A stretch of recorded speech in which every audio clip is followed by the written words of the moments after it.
കഴിഞ്ഞ വീഡിയോയിൽ ഞാൻ കുഞ്ഞുങ്ങൾക്ക് 6 മാസത്തിൽ മേലിൽ നിന്ന് ആഹാരം കൊടുത്ത് തുടങ്ങുന്നതിൻ്റെ ഇമ്പോർട്ടൻസ് എന്തൊക്കെയാണെന്ന് പറഞ്ഞിരുന്നു. അപ്പോൾ 6 മാസം എന്ന് പറയുമ്പോൾ കുഞ്ഞുങ്ങളുടെ ഹാഫ് ബർത്ത്ഡേ അല്ലേ?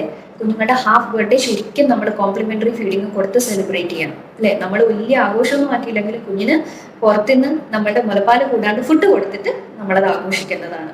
സോ കൃത്യമായിട്ട് ഞാൻ മുന്നേ പറഞ്ഞു 6 മാസത്തിൽ തന്നെ നമ്മൾ കോംപ്ലിമെൻ്ററി ഫീഡിങ് തുടങ്ങണമെന്ന്. പക്ഷെ മിക്ക പാരൻസിനുമുള്ള ഒരു പ്രധാന സംശയമാണ്, നമ്മൾ ഈ കോംപ്ലിമെൻ്ററി ഫീഡിങ് തുടങ്ങുമ്പോഴത്തേക്കും കുഞ്ഞിന് എത്ര നേരം ഭക്ഷണം കൊടുക്കണം, എന്തുമാത്രം ഭക്ഷണം കൊടുക്കണം, എത്ര ഭക്ഷണം കൊടുത്താലാണ് കുഞ്ഞിന് സഫീഷ്യൻ്റ് ആവുക, അല്ലെങ്കിൽ എത്ര തവണ കൊടുത്താലാണ് കുഞ്ഞിന് കറക്റ്റ് കുഞ്ഞിൻ്റെ വളർച്ചയ്ക്കുള്ള ഭക്ഷണം കിട്ടുക എന്നൊക്കെയുള്ളത് മിക്ക ആളുകളുടെ സംശയമാണ്.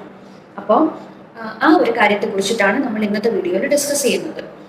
നമ്മളെപ്പോഴും കുഞ്ഞിന് മുലപ്പാൽ കൂടാണ്ട് പുറത്തുനിന്ന് ആഹാരം തുടങ്ങുമ്പോഴത്തേക്കും അതിനൊരു കണക്കുണ്ട്. നമ്മളിപ്പോൾ 6 മാസം മുതലാണ് കുഞ്ഞിന് കോംപ്ലിമെൻ്ററി ഫീഡിങ് അഥവാ മേലിൽ നിന്ന് നമ്മൾ ആഹാരം കൊടുത്ത് തുടങ്ങേണ്ടത്. അപ്പം നമ്മൾ 6 മാസം മുതൽ 8 മാസം വരെ കുഞ്ഞിന് ഒരു ദിവസം മിനിമം, ഇത് മിനിമം അക്സെപ്റ്റബിൾ ഫീഡാണ് കേട്ടോ ഞാൻ പറയുന്നത്, ഇതിൽ കൂടാ പക്ഷെ കുറയാൻ പാടില്ല. അപ്പോൾ 6 മാസം മുതൽ 8 മാസം വരെ നമ്മൾ കുഞ്ഞിന് ഒരു ദിവസം മിനിമം 2 ഫീഡെങ്കിലും നമ്മൾ കൊടുത്തിരിക്കണം മുലപ്പാൽ കൂടാണ്ട്. ഇനി 8 മാസം മുതൽ കുഞ്ഞിന് കംപ്ലീറ്റ് ആയി ഒരു 9 മാസം മുതൽ അടുത്ത ഒരു വയസ്സ് വരെ 12 മാസം വരെ കുഞ്ഞിന് നമ്മൾ മിനിമം ഒരു ദിവസം 3 ഫീഡ് കൊടുത്തിരിക്കണം. 12 മാസം മുതൽ അടുത്ത 23 മാസം, അതായത് 2 വയസ്സ് ആവുന്നത് വരെ നമ്മൾ കുഞ്ഞിന് ഒരു ദിവസം 4 ഫീഡ് കൊടുത്തിരിക്കണം.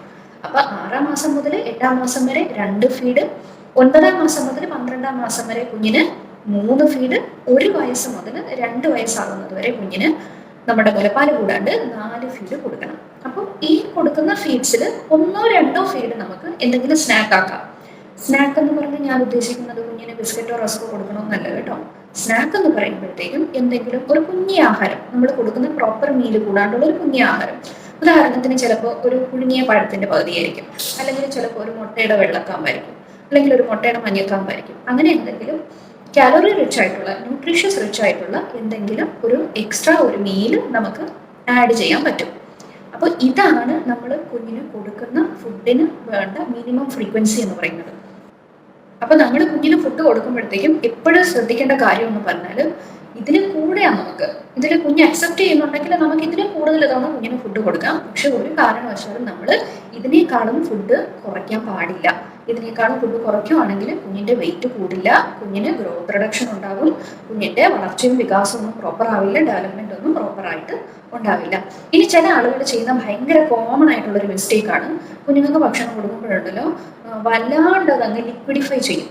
അതായത് പാല് പോലെ ഒരു തരം വെള്ളം പോലെ ആക്കിയിട്ട്, ഇപ്പൊ കുറുക്കൊക്കെയാണ് ഉദാഹരണത്തിന്, ഇപ്പൊ ഒരു റാഗി കഞ്ചി, ഇപ്പൊ റാഗി കൊണ്ടുള്ള ഒരു കഞ്ഞിയാണ് കുഞ്ഞിന് കൊടുക്കുന്നതെന്ന് വിചാരിക്കും. അവർ ഒരുപാട് വെള്ളം ചേർത്ത് ഭയങ്കരമായിട്ട് ഡൈല്യൂട്ട് ചെയ്യും. അവിടെ ഡൈല്യൂട്ട് ചെയ്യുമ്പോഴത്തേക്കും അത് ശരിക്കും വെറുതെ വെള്ളം പോലെ ഇരിക്കും. അപ്പൊ എന്തോരം വേണം നമ്മൾ എടുക്കുന്നതിന്റെ കൺസിസ്റ്റൻസി, എന്തോരം തിക്കായിരിക്കണം നമ്മൾ എടുക്കുന്ന ഫുഡിന്റെ കൺസിസ്റ്റൻസി എന്നുള്ളത് ഭയങ്കര ഇമ്പോർട്ടൻ്റ് ആണ്. കാരണം നല്ല വെള്ളമായിട്ടിരിക്കുന്ന ഒരു സ്പൂണ് റാഗിയുടെ കഞ്ഞിയിൽ ഉണ്ടാകുന്ന കാലറി ആയിരിക്കില്ല നല്ല തിക്കായിട്ട് ഇരിക്കുന്ന ഒരു സ്പൂണ് റാഗിയുടെ കഞ്ഞിയിൽ ഉണ്ടാകുന്ന കാലറി.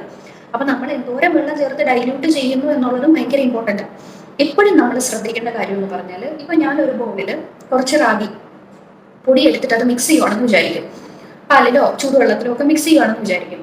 അപ്പൊ ഞാൻ ഇത് മിക്സ് ചെയ്ത് കഴിഞ്ഞിട്ട് നന്നായിട്ട് കുറുക്കി കഴിഞ്ഞിട്ട് ഒരു സ്പൂണിലെടുത്ത് ഞാൻ ഇങ്ങനെ കോരി നോക്കുമ്പോഴത്തേക്കും എൻ്റെ സ്പൂണിൽ നിന്ന് പെട്ടെന്നൊന്നും ആ കഞ്ഞി ഒഴുകി പോരുത്, ഈസിലി ഡ്രിപ്പ് ആവരുത്. അത്രയുമെങ്കിലും അതിനൊരു തിക്നെസ്, കുറച്ചൊരു കട്ടി ഉണ്ടാവണം. നമ്മൾ ഉണ്ടാക്കുന്ന ആ ഒരു കുറുക്കിന് കുറച്ച് നന്നായിട്ട് കുറുകിയിരിക്കണം. അതല്ലാണ്ട് വെള്ളം പോലെ നമ്മൾ ആ ഒരു സ്പൂണ് ശരിക്കും ഒന്ന് ചരിക്കുമ്പോൾ തന്നെ ഉള്ള ഇത് മുഴുവൻ താഴത്തോട്ട് വീഴുന്ന, ഈസിലി അങ്ങ് ഡ്രിപ്പ് ഔട്ടായി പോകുന്ന രീതിയിൽ നമ്മൾ ലിക്വിഡിഫൈ ചെയ്തിട്ട് ഡൈല്യൂട്ട് ആക്കിയിട്ട് ഒരിക്കലും നമ്മളത് ഉണ്ടാക്കി കൊടുക്കരുത്. അപ്പൊ ഇത് വളരെയധികം ഇമ്പോർട്ടൻ്റ് ആണ് കേട്ടോ. അപ്പൊ നമ്മൾ 8 മാസം വരെ ഈ ഒരു 2 മീൽ നമ്മൾ കൊടുക്കുമ്പോഴത്തേക്കും ആ കൊടുക്കുന്ന 2 മീലും ഇതുപോലെ തിക്കായിട്ടുള്ള രീതിയിലാണ് നമ്മൾ കൊടുക്കുന്നതെങ്കിൽ കുഞ്ഞ് ചിലപ്പോൾ തുടക്കത്തിൽ 2-3 സ്പൂണൊക്കെ മാത്രമേ അക്സെപ്റ്റ് ചെയ്യുള്ളൂ. പ്രത്യേകിച്ച് ആദ്യത്തെ 8 മാസം കുഞ്ഞുങ്ങൾക്ക് ചില അമ്മമാർ പറയുന്ന കേട്ടില്ലേ, കുഞ്ഞ് തുപ്പിക്കളയുന്നുള്ളത്, ടങ് ത്രസ്റ്റിങ് ഭയങ്കരമായിട്ടുണ്ടാവും.